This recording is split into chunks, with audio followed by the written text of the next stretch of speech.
খুব ভোরবেলা অন্ধকার থাকতে উঠে বাবা অমরনাথ গুহায় পুজো দিয়ে এবার ফিরছি পাঁচতারণীর পথে।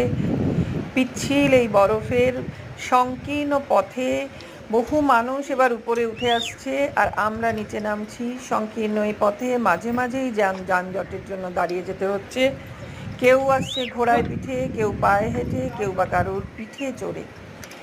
এই দূরে যে সবুজ হলুদ রঙের ক্যাম্পগুলো দেখতে পাওয়া যাচ্ছে, আগে ওখানে মানুষকে থাকতে দেওয়া হতো, কিন্তু এখন গত কয়েক বছর আগে হরপা বানের কারণে আর ওই ক্যাম্পগুলো পরিত্যক্ত হয়ে গেছে, ওখানে কাউকে থাকতে দেওয়া হয় না। আর আরও দূরে যে পথটা দেখতে পাওয়া যাচ্ছে ওটা হচ্ছে বালতাল থেকে অমরনাথের পথে উঠে আসছে যারা, তাদের দেখতে পাওয়া যাচ্ছে।